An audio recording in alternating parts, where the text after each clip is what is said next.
Broadcasting from the Business RadioX studios, it's time for Business Leaders Radio. Now, here's your host, John Ray. And hello, folks. Welcome to another edition of Business Leaders Radio. Folks, we got a great one today on imposter syndrome. I've been looking forward to, but before we get to Kris Kelso and talking about that subject, I want to give a shout out to the folks at Renaissance Bank. If you are in the middle of second round PPP and you're a little tired of impersonal issues with your bank, they're too big for you. They've got computer-generated voices on phones with phone trees, and you never can get to a live person. Well, Renaissance, I have found personally, I underline that, is big enough to handle your own needs for your business, but small enough to do it personally. So if you are in the Southeast footprint, and they've got some 200 offices around the Southeast ready to serve you, go to renaissancebank.com and find your local office, pick up the phone and give them a call, and you'll find that you'll be able to book an appointment with a real person at a real office and go check them out. I think you'll be glad you did. Renaissance Bank, understanding you, member FDIC. And now I want to welcome Kris Kelso, and Kris is with the Kelso Group. Kris, welcome. Hey, John. Hey, great to be here. Hey, great to have you. So let's talk a little bit about you and how you're serving the market out there. What's the Kelso Group up to? Sure. So I am a two-time entrepreneur. I founded and run two different companies over the last decade and a half. But for the past 3.5 to 4 years, I've been working independently as an executive coach and doing leadership development work, one-on-one coaching, primarily with owners of small businesses. So my typical client is the owner operator of a company between 2 and 25 million in revenue. Okay, that great background. That does not sound like the kind of guy that would write a book about the imposter syndrome. It seems like you would have that licked. You would think. I mean, and I love your approach because you come at it with your own background and your own experiences about this important issue that so many of us are affected by. So talk about the background you bring to it. Yeah. So the book just came out last week. It's called Overcoming the Imposter.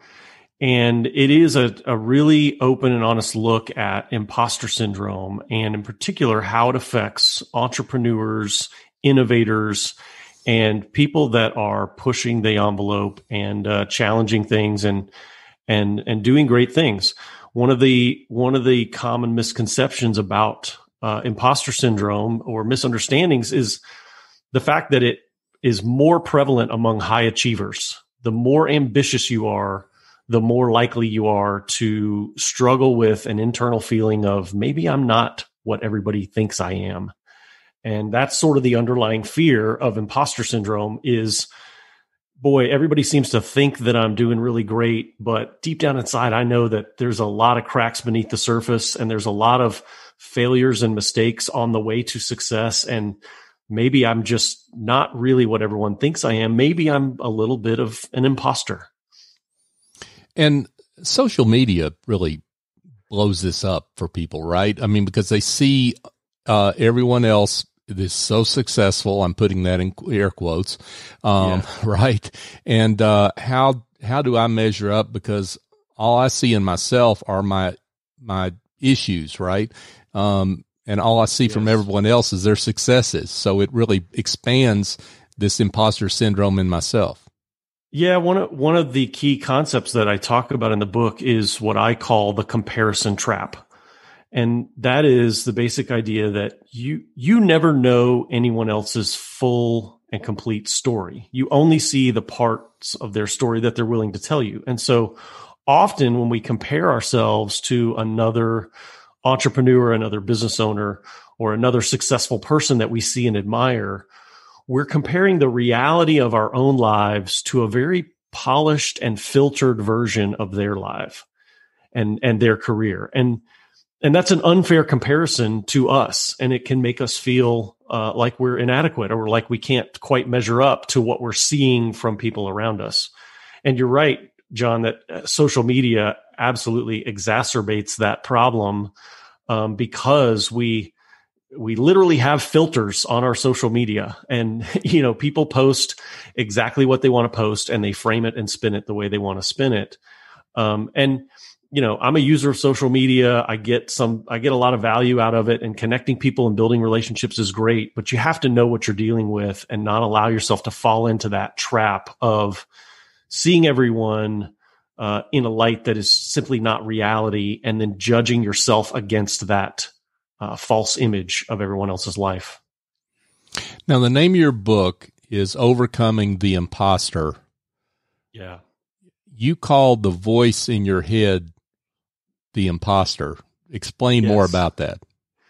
Yeah. So people who struggle with imposter syndrome have this inner critic, this voice inside that is always sort of nagging and telling them that they're not what people think they are, or that they don't know what they're doing, or that they're just making it up as they go, which, by the way, many of us are most of the time making it up as we go. We're learning on the fly and figuring it out, and that's okay. But we have this inner critic, and that voice has been called the voice of the saboteur, self-doubt, the inner critic, many things. And I started referring to that voice as the imposter, not necessarily because it's trying to convince me I'm an imposter, but to remind myself that voice is not real. There's not an actual person there looking over my shoulder and breathing down my neck saying, you're not going to make it, you're not doing the right things. It's just a psychological trap. And so the voice is the imposter, not me. And so that's where the book is about, overcoming that voice, that inner critic, and learning to live and work with confidence and shed your fear of failure, and get past those feelings of self-doubt that we all deal with at time to time. Now, you mentioned your background, you mentioned your own experiences. I wish you'd talk a little bit about that, only because that transparency and that those experiences are helpful to folks, and it helps them open up themselves. Sure. So I was a software developer for many years, did a lot in the healthcare industry. And in 2007, at age 31, I stepped out and started my own business. And I had no business experience, and really no business training. I didn't even have a college degree. I still don't have a college degree. Never went to college. And there's a whole another long story about that part of my life. But I went to a bookstore and I bought a stack of books on everything I thought I needed to know to run a consulting firm, which is what I was starting. Things like writing contracts and doing finances and scoping a consulting engagement and some of the sales and marketing things that I needed to know. And I just started reading them all, and I founded a company and got to work.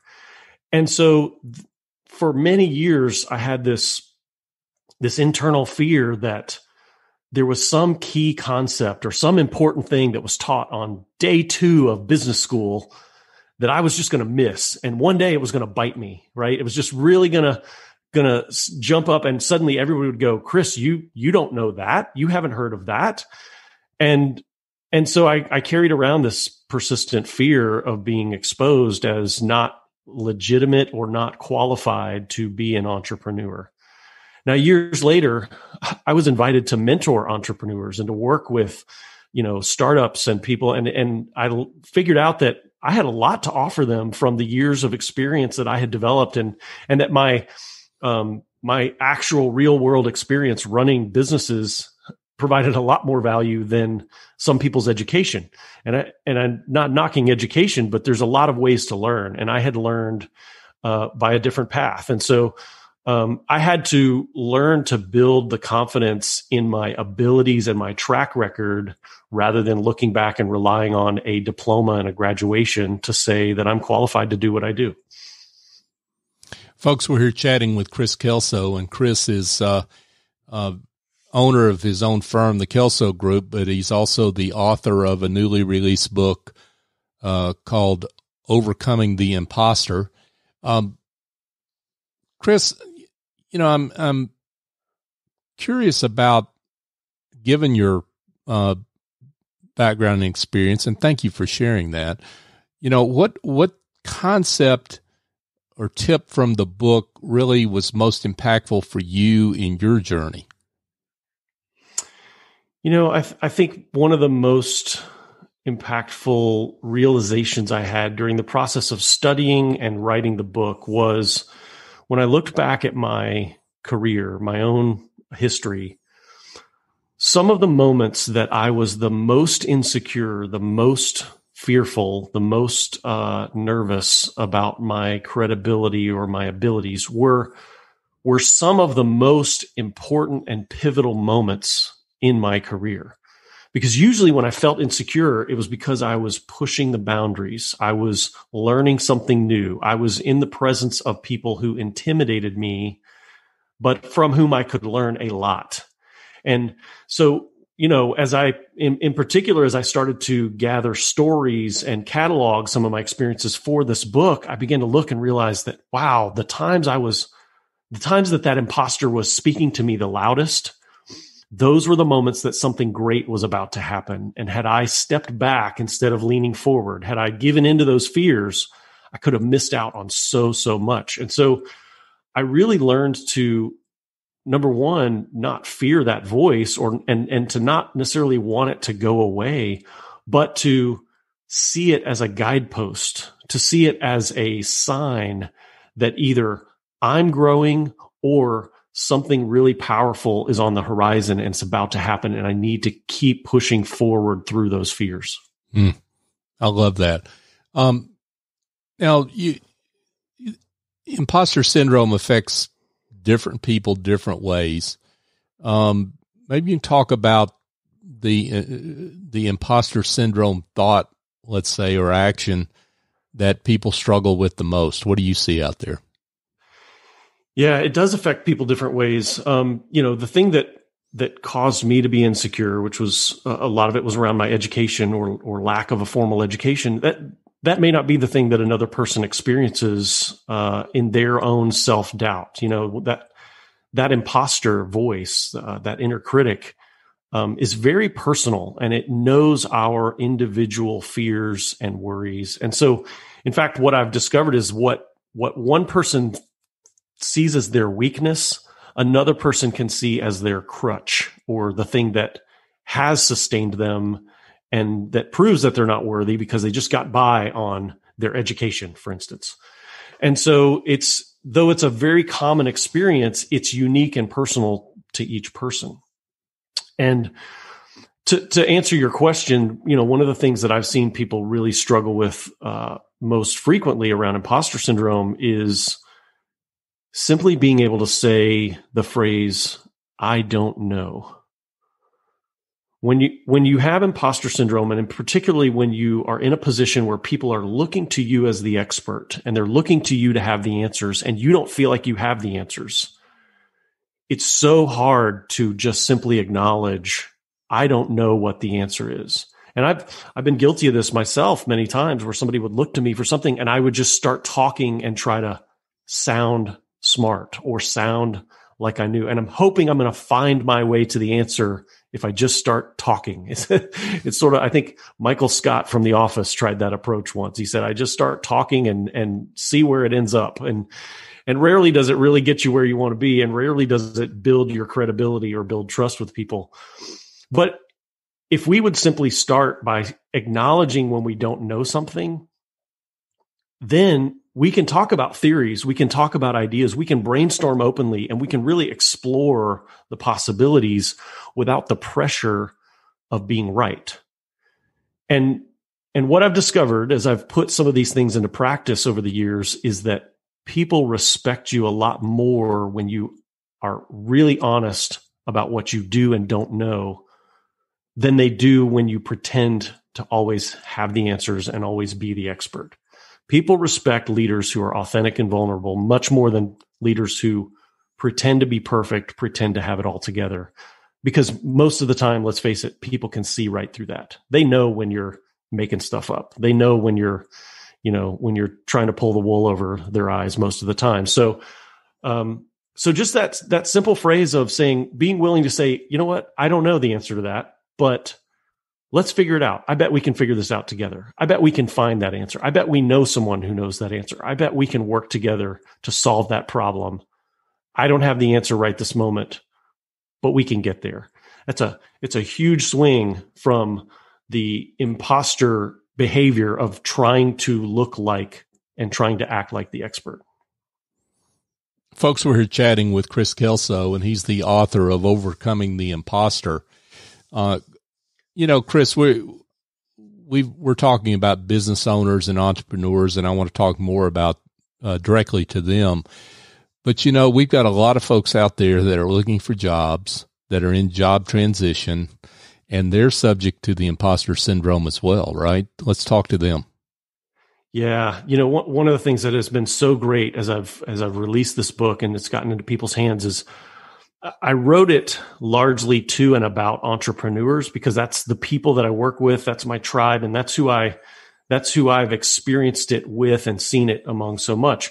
But the response from non-entrepreneurs has been incredible. I have had fighter pilots, school teachers, corporate executives. I mean, just people from all different walks of life reach out to me and say, Kris, you think you're speaking to entrepreneurs, but you're speaking to everyone. We all experience this. I and my peers feel this, and this needs to be in the hands of anyone who works, who has a job, or who really aspires to accomplish something great in their life. This is valuable. So it has been really fun and enjoyable to see the impact on so many people, and to have so many people say this has been truly, truly helpful to me and helped me change my thinking about my own self-confidence. So let's talk about entrepreneurs and business owners. Back to them. What is it about being a business owner that makes you particularly susceptible to the imposter syndrome? So I think there's a couple of things about entrepreneurship that really feeds the syndrome. Number one, entrepreneurs by nature are the types of people that are willing to step out and take a risk. And so that often puts us in uncharted territory. It puts us in a position where we're trying things, we're experimenting, we're failing some of the time, and we're learning along the way. And we really, truly are often making it up as we go because entrepreneurs are often in a position to be creating something that didn't exist before. And the second thing that happens is entrepreneurs are put on a pedestal to some degree in our society.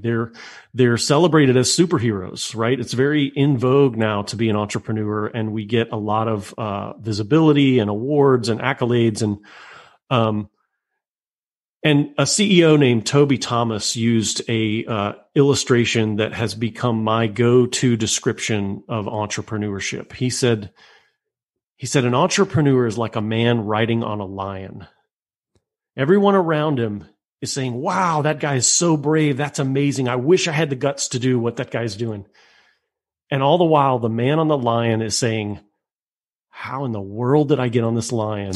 And how do I keep from being eaten by it? Right. I love that. And that rings so true to me because many of the times that I've been given accolades and awards and high fives for the things I've done as an entrepreneur, I'm not usually celebrating. I'm usually freaking out just a little bit on the inside, right? What looks to others like strength and resolve and boldness feels to me like a series of near catastrophes. So when you're among other entrepreneurs and you feel like, man, I'm just barely getting by, I'm hanging on the lion trying not to get eaten, and everyone else seems to really know what they're doing. And the third thing I think that plays into this is that entrepreneurs are almost always in sales mode. If you're an entrepreneur, you're selling not only your customers on your product or your service and what you've got to do, but you're selling potential employees that you want to join your team. You're selling potentially investors that you want to, put money into your venture. You're always selling everybody on your dream and your vision of what is possible with this venture that you have going on. And so you combine those things and entrepreneurs get together and everyone's in sales mode and everybody's putting the very best version of themselves out there. And yet all of them to some degree feel like that man on the line going, boy, I'm just hanging on for dear life. and everyone else seems to really know what they're doing and have it together. And so then we're back to the comparison trap that we talked about earlier. And entrepreneurs really can fall into the comparison trap, even hanging around other entrepreneurs, if they don't have honesty and vulnerability in those conversations.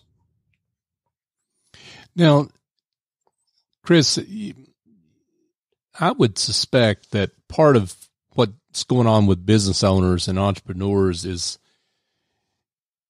they come into a business with a great idea and they underestimate all the different aspects of running a business, and that they get thrown into things that they have no idea what to do about, how to address the problem. Talk more about that. Definitely. Entrepreneurs, depending on the type of company you're starting and the type of entrepreneur you are, a lot of people start with a skill or a trade or an ability. I'm a photographer and I want to build a business around that. So I'm going to go start a photography business, or I'm an accountant, or I'm, a marketing person, whatever.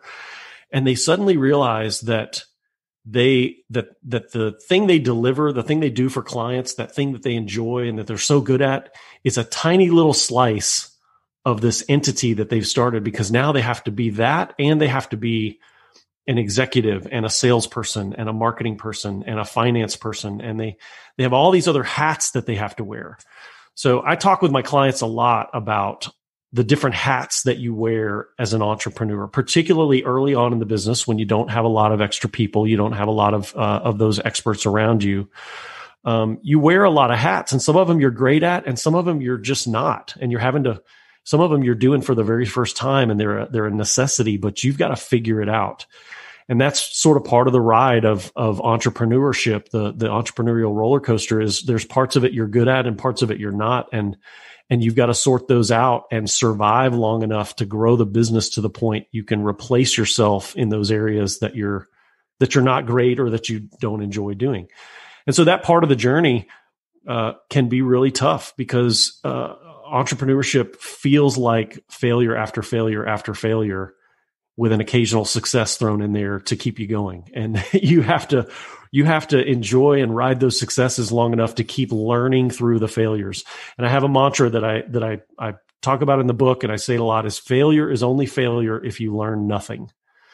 And so the key is there's going to be failure. There's going to be mistakes. There's going to be things that you do really, really poorly, and you just look back and think, I'm horrible. But as long as you're learning something along the way, you're not failing, you're moving forward, you're taking steps, and failures are part of the road to success. They're part of the path. They're the stepping stones that you use to get there. And you have to be able to continue to push through those things. What is the kind of environment that we need to avoid that feeds imposter syndrome? So one of the keys to overcoming imposter syndrome is the ability to be vulnerable, to be open and honest with others, to have trusting relationships where you can admit your weaknesses and your fears and your insecurities. One of the great ironies, I think, of imposter syndrome is that imposter syndrome will cause you to fear vulnerability. It'll cause you to fear being exposed, and yet vulnerability is the cure. It is exactly the thing you need. So it's sort of like, if you were on fire and scared of water at the same time, it's the water is what you need to put out the fire. And that's one of the things that makes imposter syndrome so challenging and difficult to get over just on your own, is you're afraid of opening up to folks and talking to others. And so the type of environment that makes imposter syndrome difficult to overcome is an environment that punishes vulnerability. If a company has built a culture where it is not okay to admit a weakness, where it is not okay to admit that you failed at something, that you messed up, that you made a mistake, that you had a learning experience. If it's not okay to do those things, if you're punished or ridiculed or mocked for those kind of vulnerable statements, then it will be very difficult you will likely struggle with imposter syndrome, and it will be difficult to overcome it on your own in that kind of environment. So leaders can work to create the type of environment where people can admit, hey, I have imposter syndrome. I struggle in these ways, and that they're given freedom to talk about and acknowledge those weaknesses and failures, and to learn together, so that they can realize that we're all on a learning journey. All of us. Every one of us is on a lifelong journey of making mistakes, learning from them, getting better. That's the road to success. And so the more we can do to help each other realize that and encourage each other on the journey, the easier we can overcome this. Folks, we're here chatting about Overcoming the Imposter. It's in a new book on the imposter syndrome, written by Kris Kelso, who's joined us here on Business Leaders Radio. Kris, I want to read your book. I want to solve my imposter syndrome problem that I have. Is that going to help me go away? Is it like taking a pill? I mean, I just need to read your book, right? If only, yes. Read the book and you'll be done. Right. Read it once and it's over. Imposter syndrome is one of those things that you can definitely overcome it in certain areas of your life and get to a place where you have true confidence. You don't worry. But most people don't fully overcome it everywhere in their life. And what I mean by that is, every time you attempt something new, every time you branch out or you go into an area where you're inexperienced or where you're learning, and if you're like me, I'm a lifelong learner. I will always be learning something, doing something different, pushing myself, stretching myself. And so I'm always going to have some area of my life where that voice of the inner critic has a door, has a window that he can slide into, and has an avenue to say, hey, Kris, you may have it over there. You may know what you're doing in that area, but over here, you're just the rookie. You're just faking it. You may not be up to this task. Yeah, you were up to those tasks, but you're not up to this one. And so it's not a one and done. You just figure out how to beat imposter syndrome and then you wipe your hands and move on. It's more of a set of disciplines that you build in your life to help you when that voice creeps up. You can immediately counteract it with the right kind of information, with the right kind of knowledge. You can use it to your advantage, as I said earlier, of looking at it as a sign that you're doing something great. When I hear the voice say, Kris, you're about to fake something, I think, okay, I'm about to learn something. I'm about to accomplish something. I'm about to do something that I've never done before. And it may feel like I'm faking it or making it up. What I'm actually doing is learning and developing expertise, and I'm on that road. So you don't ever totally eliminate it. You learn how to manage it and how to harness it and actually use it to your advantage. And then when it creeps up, you just smack it down again. You silence that voice by taking all its ammunition away, by saying, I'm going to be open and honest and vulnerable, and the fear of failure is just not going to hold me back. Now, Kris, in the book, you talk about self-confidence. You talk about self-efficacy. Yes. Dive into those concepts. Yeah, I learned this from one of my own executive coaches, and I've had some great ones over the years. And his name was Roger Hall, and he talked to me during a particularly difficult time in my career about self-esteem and self-confidence is largely a feeling. It's an emotion, right? Self-esteem is I feel good about myself. I feel confident. I think I can do this. Self-efficacy, on the other hand, is a honest, fact-based assessment of your track record. And the big aha for me was when I was attempting to do something I'd never done before.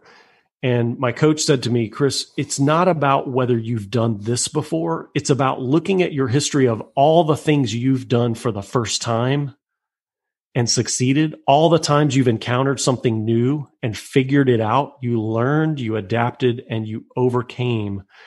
And believing in yourself because you have a track record of doing new things, not just because you have a track record of doing this particular thing you're trying to do. So that is a self-efficacy approach. It's looking back and saying, I am a person who can tackle new obstacles. I'm a person who can take on new challenges. I'm a person who can move into a new industry, who can change fields, who can go from, in my personal experience, I went from being an IT consultant and very technology focused to doing leadership and management, and now coaching executives, coaching owners of businesses. And that was a transition that required me to believe that I wasn't just a technology guy, that I could build expertise in a different domain over a period of time. And so that's a self-efficacy approach, saying I did that, which means I can do this. And I've done many, many things for the first time and figured out a way to succeed. So I can be successful at this new thing that may scare me to death. Let's shift gears just briefly, because we definitely want to have plugged your book, and I'm delighted we've done that. But we also, for those that have heard, Kris does executive coaching. Let's talk just briefly a little bit about that and how you work with clients there. Yeah, I work a couple of different ways. A lot of my clients, I work one-on-one as their coach. So we meet once or twice a month to, tackle obstacles, to talk about their goals and their challenges. A lot of it is this mental game of figuring out, what are the obstacles that are holding me back, that are keeping me from doing the things that I need to do? Is it awareness? Is it fear? Is it not having the right resources? Is it, is it even just not knowing which of those it is and taking the first steps? And so I work a lot with business owners because that's my domain and that's where I've got a lot of experience. I also work with leadership teams, an entire leadership team of a company, and I will take them through a process to set a clear vision for the company, to establish goals and priorities, to eliminate distractions and execute. And I end up facilitating quarterly and annual offsite sessions with leadership teams, where I'm there to bring the structure and the framework so they can work on their business, get out of the day-to-day of their business and work on the business on a regular basis. And then the last way that I work is with large audiences. I'm a keynote speaker. So I do private corporate events and leadership conferences and things like that. So I work one-on-one and with small teams, typically a leadership team, and then also with large audiences like your listener base on this program. Great work here from Kris Kelso. He's the author of Overcoming the Imposter, and owner of his own firm, the Kelso Group. I'm glad you mentioned leadership teams, because there's leaders of organizations have a big stake in reducing the imposter syndrome among their direct reports, among their employees, right? Absolutely. Yeah. The leadership team sets the tone and the culture for the organization, and what you get out of your people a lot of times is just as dependent on the environment and the culture you create as it is their particular skill sets and the talents that they bring to the table. So there's a lot dependent on the leadership team and that tone that they set. And as we talked about earlier, you can create an environment where people's insecurities and weaknesses are punished and they are taught to hide them and fear them and try to avoid them. Or you can create an environment where people are willing to come out and say, hey, I'm really confident in 80% of my job, but this 20% I'm struggling and I need some help. And that's what you want, because that's how we get better. And so creating that sort of culture is really important. And that starts with the leadership. One of the reasons that I went from IT consulting 10 years ago to leadership and working at the very top is I saw that we could do a great job in an IT department. And if the leadership of the company wasn't healthy, all of our great work would eventually erode and be worn away by a bad culture. And I remember a day I sat in my office and I said, one day I'm going to work at the very top. I want to work with owners and leaders of businesses. And it's been a multi-year journey of working my way to that place so that I can affect change at the top of an organization and help them build the kind of cultures where the great technology work and other kinds of work, marketing and finance and all of those things that great experts can bring, where that work actually can be maximized and see its full potential because it's not eroded by bad leadership at the top. Now, you and I did not talk about this before we came on the air, but I'm got to expect that part of the imposter syndrome you had to address was actually the whole concept of writing a book, right? And there's a whole bunch of folks out there that maybe have a book in them and are scared half to death because the imposter is speaking to them, to use your way of putting it. Let's talk a little bit about that aspect of it. It really was a hurdle that I had to get over. I have been told for years that I should write a book, and I just never thought of myself as an author. I never thought of myself as someone who could crank out that much content in a short period of time. And it was funny because even as I started the project and I wanted to write this book on imposter syndrome, I had imposter syndrome about my qualification to write a book on imposter syndrome. And the fact that I felt imposter syndrome about writing made me feel like I wasn't qualified to write about imposter syndrome. Like if I'm still struggling with it, then then I can't be credible to tell you how to deal with it. And so, I had to come to the conclusion that once again, I'm doing something new. I may be great at leading teams and running businesses and coaching leaders, but writing a book was a whole new experience for me. And that voice was able to creep up and say, Kris, you're not up to it. You're just not a writer. You're just not an author. You're not, I know a lot of best-selling authors, and I don't feel like I can generate the quality and quantity of content that they can. But what I did was I surrounded myself with a great team. I found a great publisher who believed in the work and the value of this content. I hired a writing coach who masterfully guided me through the process and really provided the encouragement I need, helped me get unstuck. And so one of the principles in the book is about building community and surrounding yourself with the right people. And that's exactly what I did to get myself through this writing process. And I have to say, I'm immensely proud of the work, the product, the way it turned out, and the fact that I did it, that I produced this. It's a great accomplishment, and I had to push through a lot to get there. So yes, if you have listeners that are thinking of writing a book, you can do it. It can be done. If you just try to sit alone in your room and crank out a whole book, and you've never done that before, your percentage of failure is probably pretty high. But if you get some help, get the right people around you, talk to experts, and put a team together who can help guide you through that process, it is absolutely accomplishable if you want to do it. Great words here from Kris Kelso. He's the author of Overcoming the Imposter. Kris, this has been great. And, I know that there are folks out there that certainly want to read your book. So let's guide them to where they can get their hands on it. But also they may want to connect with you directly. So would love it if you could share that information. Certainly. The easiest way to find the book is overcomingtheimposter.com. And you can buy it directly from that website, or there are links there to all the major retailers, Amazon, Barnes & Noble, Books A Million, independent bookshops have it. We've tried to get it into as many channels as possible so you can order it from just about anywhere you prefer to order books. But overcomingtheimposter.com is the website where you can read about the book and find out more information. And I am, you can find out about me there as well, but I'm also at kriskelso.com, and that's Kris with a K, KrisKelso.com. You can read about my coaching, some of the leadership development work I do there, and my keynote speaking. So yeah, would love to hear from people. I especially love to hear from folks who have read the book and who will share with me how it has changed their thinking and ultimately changed the trajectory of their career. Kris Kelso, Overcoming the Imposter is the book, folks.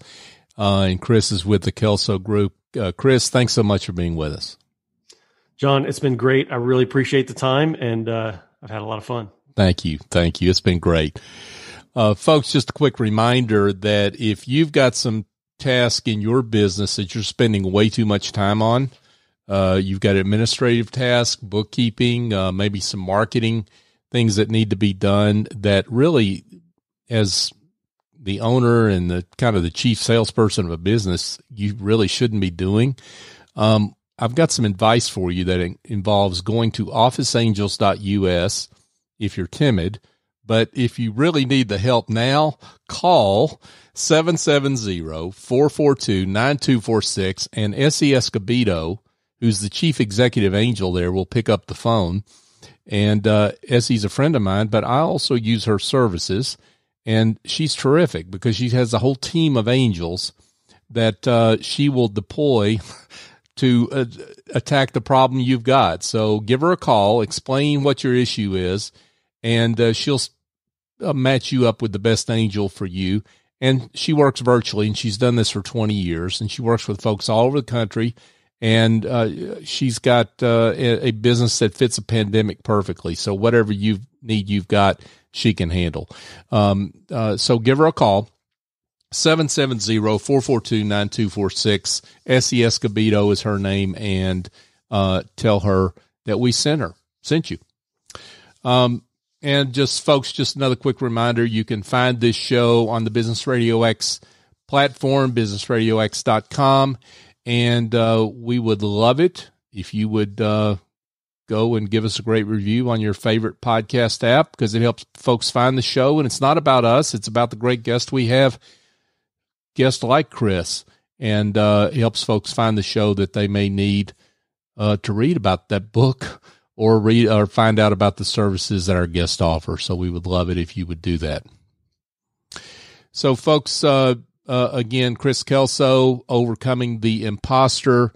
Go check him out. And Kris, thanks again for being with us. And for Kris Kelso, I'm John Ray. Join us next time on Business Leaders Radio.